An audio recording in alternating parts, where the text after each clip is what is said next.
Assalamualaikum, selamat pagi teman-teman kreatif. Jumpa lagi dengan Bu Koni dengan tetap materi yang sama, yaitu materi ekonomi kreatif.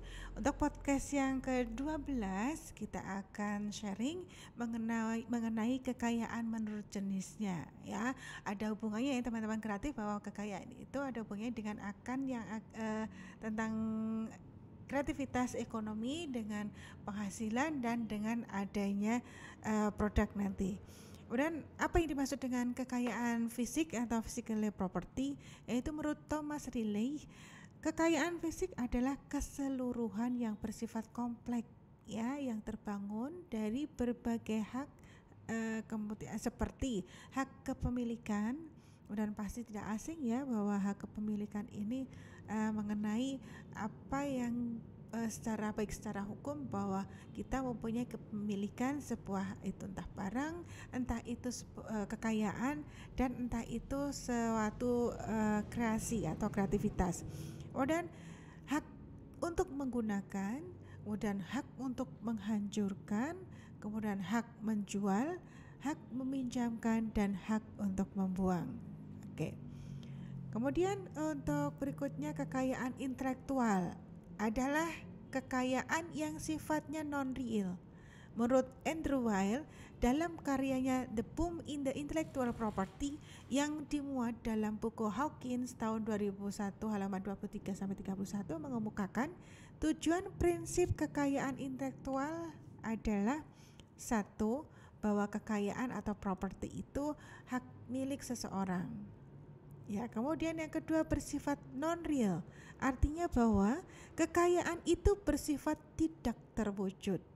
Ya, kemudian yang ketiga adalah pemerintah atau government, kekayaan itu dilindungi oleh undang-undang atau pemerintah.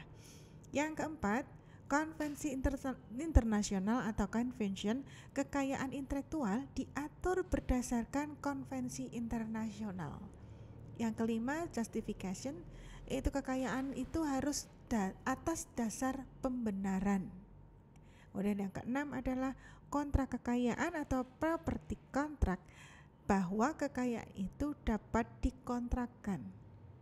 Ya, kemudian yang ketujuh, bebas keluar atau opt-in out, yaitu bahwa kekayaan itu bebas untuk dijual, dihancurkan, bahkan sampai dibuang. Oke. Nah, untuk kekayaan intelektual, yaitu merupakan hak milik seseorang, bukan dalam bentuk barang atau gagasan itu sendiri, tetapi dalam bentuk hubungannya dengan seseorang yang terbangun dari berbagai hak-hak, termasuk kepemilikan, hak untuk menggunakan dan menghancurkan, dan hak untuk menjual, meminjamkan, bahkan membuang, ya. Kemudian untuk hak paten nomor 1, seperti yang sudah disebutkan di awal atau podcast di nomor 11, bahwa kita nanti akan belajar ya, setelah produk kita sudah dikenal oleh masyarakat, kemudian sudah nilai tambahnya sudah banyak untuk nilai tambahnya, jadi kita harus mempatenkan daripada produk kita sendiri ya. Ya, contohnya itu adalah pada hak paten ini sendiri, yaitu hak eksklusif yang diberikan oleh negara kepada inventor atas hasil invensinya di bidang teknologi untuk selama waktu tertentu melaksanakan sendiri invensinya. Itu proteksi yang diberikan kepada penemu atau pemegang hak paten harus memenuhi syarat sebagai berikut ya, yaitu kita sebut sebagai persyaratan pokoknya. Yang pertama, penemuan harus baru atau novelty. Jadi penemuan ini belum pernah ditemukan orang sebelumnya dan belum ada sebelumnya. Kemudian yang kedua adalah penemuan memiliki langkah inventif. Ya, jadi ini jadi memiliki ada riset ya, dan ada penelitiannya.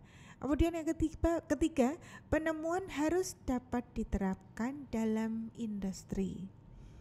Ya, kemudian yang B yaitu hak cipta. Tadi kita bahas untuk hak paten. Yang kedua adalah tentang hak cipta ya teman-teman kreatif, bahwa hak istimewa guna melindungi penciptaan dari orisinilitas ciptaan, misalnya karangan, musik, lagu, dan hak untuk memproduksi, kemudian memperbaiki, mendistribusi dan bahkan sampai ke penjualan. Kemudian yang ketiga adalah tentang merek dagang atau trademark. Itu merek dagang adalah tanda berupa gambar atau nama atau kata-kata itu atau huruf ya, biasanya logo ya, ini bisa berbentuk logo secara globalnya berupa angka-angka, susunan warna atau kombinasi dari unsur-unsur tersebut yang memiliki daya pembeda dan digunakan dalam kegiatan perdagangan barang dan jasa.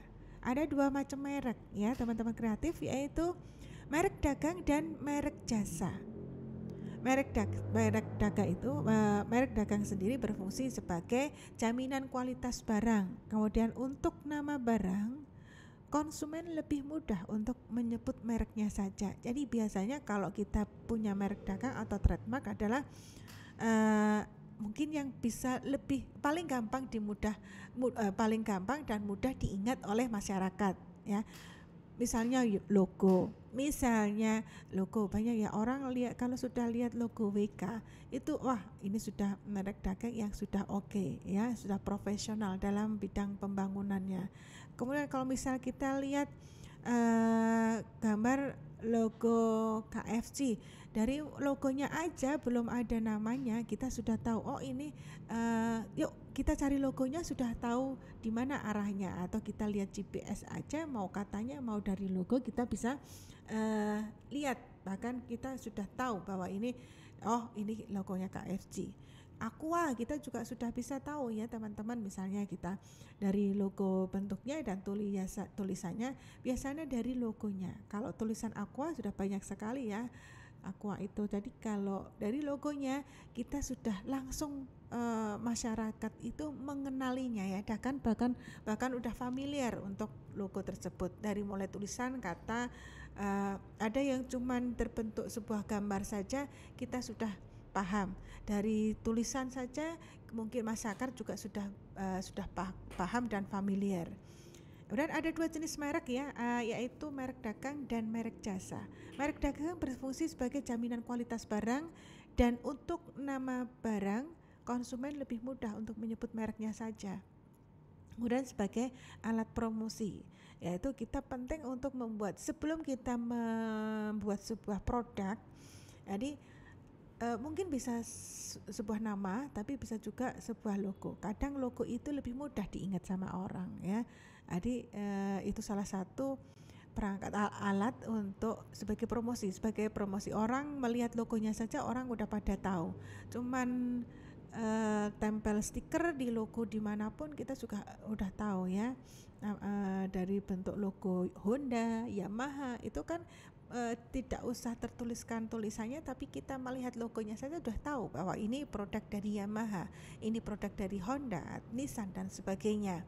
Nah itu dilihat dari logonya. Kemudian begitu juga kuliner ya, dari makanan kita juga dari melihat misalnya donat Dunkin itu nggak usah pakai donat yang nggak usah kepanjangan, kita lihat logonya aja kita sudah tahu bahwa itu donat Dunkin, atau merek-merek makanan yang lainnya yang sudah populer ya. Kemudian desain dan rahasia dagang, yaitu desain dan rahasia dagang, yaitu desain dalam hari ini adalah kerahasiaan akan dilindungi oleh undang-undang. Kemudian desain juga akan dilindungi kalau sudah dipatenkan, dalam hal ini sudah didaftarkan ya ke Departemen Perdagangan.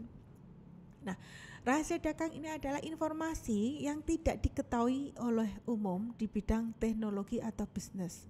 Ya, informasi tersebut bernilai ekonomi yang dapat digunakan dalam kegiatan usaha atau bisnis, dan kerahasiaannya dijaga oleh pemilik rahasia dagang. Ya. Kemudian desain merupakan konstruksi barang dan jasa dalam bentuk model, tipe atau artistik atau estetika yang nanti akan mudah diingat oleh orang lain.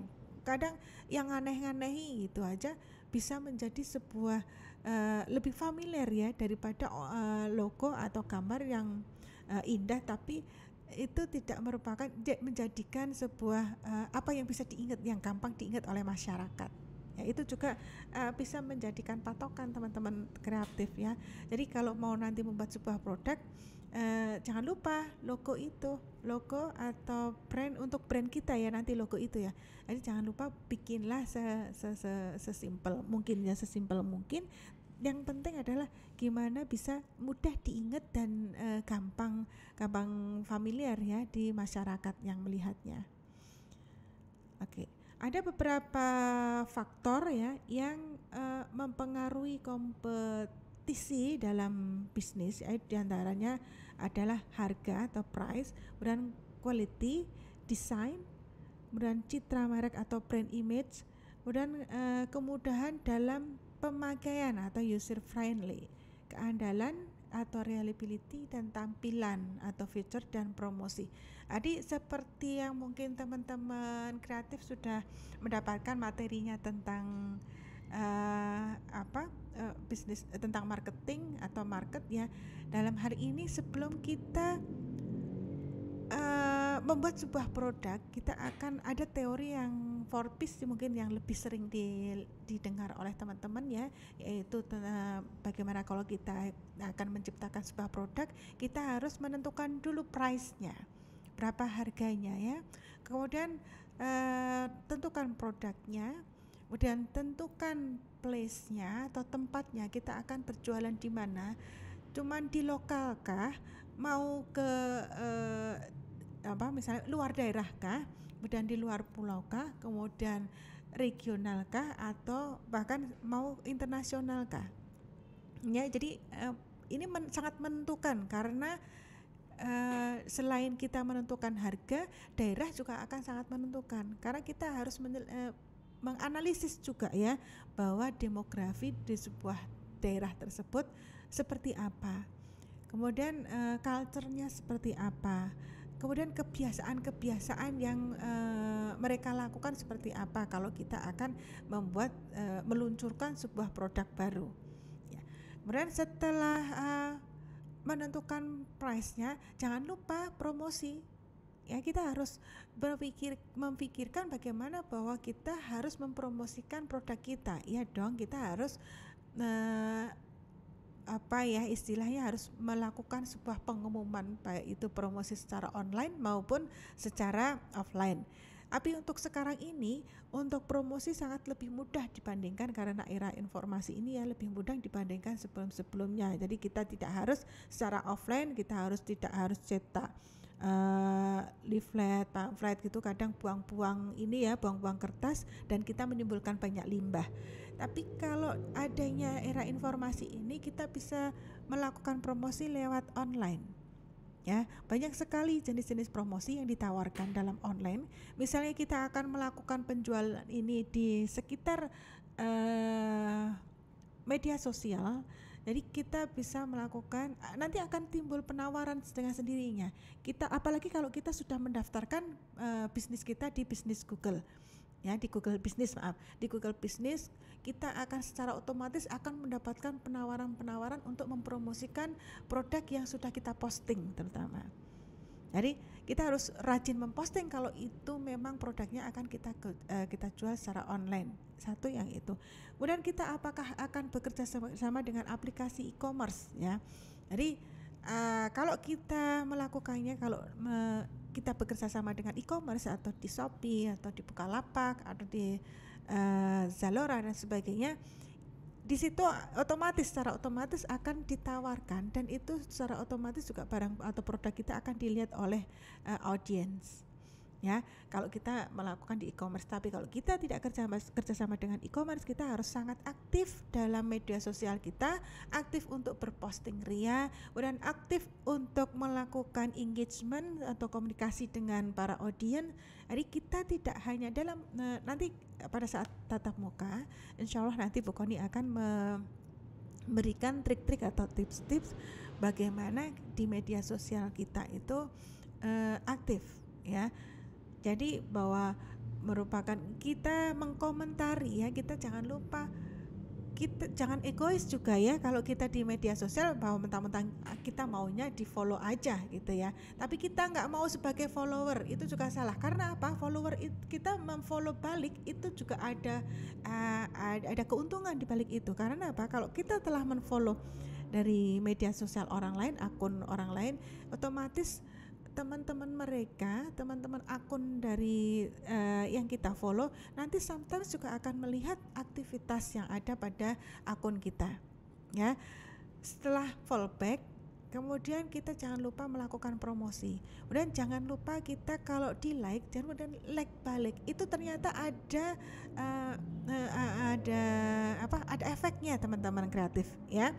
Jadi jangan cuman kita egois, yang penting aku di like, atau kita gengsi mau nge-like yang lain. Jangan. Berikan like kepada konten-konten atau akun-akun yang sehubungan dengan yang ada hubungannya dengan produk kita. Misalnya kita dunia fashion, otomatis banyak sekali di situ ya teman-teman kreatif, bahwa di media sosial atau di Instagram misalnya itu banyak sekali orang menjual fashion, sangat banyak sekali. Nah, tidak ada salahnya kalau kita saling like ya, itu akan sangat banyak dampaknya, bagus dampaknya. Setelah itu setelah ada penjualan, jangan lupa kita cuman mengejar follower, kemudian kita cuman mengejar subscribe, tapi kita nggak ada aktivitas saling komunikasi. Jadi komunikasi itu sangat dibutuhkan. Jadi pada saat kita sudah ada aktivitas di situ, ada komunikasi, otomatis kalau audiens itu ada yang like atau follow, otomatis itu sudah ada aktivitas tuh, ada fallback ya. Kemudian kita fallback balik, kemudian kita berikan penawaran, baik itu secara DM ataupun secara publish ya. Jadi kadang biasanya kita lebih efektif kita lakukan secara di DM aja ya, untuk lebih efektif ya. Jadi kita berikan, kalau dia sudah follow kita, kemudian berikan penawaran atau kita kirim share kita share leaflet kita share produk kita, dengan jangan lupa mencantumkan lagi promosi atau diskon dan sebagainya mumpung ada acara tertentu, sehingga kita akan memberikan penawaran-penawaran lebih oke dibandingkan dengan harga yang di luar sana. Jadi itu sangat penting teman-teman kreatif. Setelah kita mendapatkan fallback, jangan sampai kita abaikan demikian aja, apalagi sudah terjadi transaksi jual beli, jangan kita abaikan sampai di situ. Jadi setelah terjadi transaksi jual beli, kemudian lakukan testimoni. Nah, jadi kita pun kalau mau melakukan pembelian pada sebuah e-commerce, kita pasti akan melihat dulu, karena kita kan melihatnya adalah dari penampakan saja, belum bisa merabanya, belum bisa merasakannya. Jadi kita harus melihat tuh, salah satunya patokan bahwa ini benar-benar barang ini berkualitas atau baik dan menjadi seperti apa yang kita mau. Lihat testimoni yang udah ada. Itu jadi merupakan sebuah patokan juga untuk teman-teman bahwa barang ini layak untuk kita beli ya, bahwa ini merupakan sebuah untuk salah satu keputusan pembeli akan melakukan pembelian kepada produk kita. Jadi testimoni itu juga penting, komunikasi balik like atau kemudian ada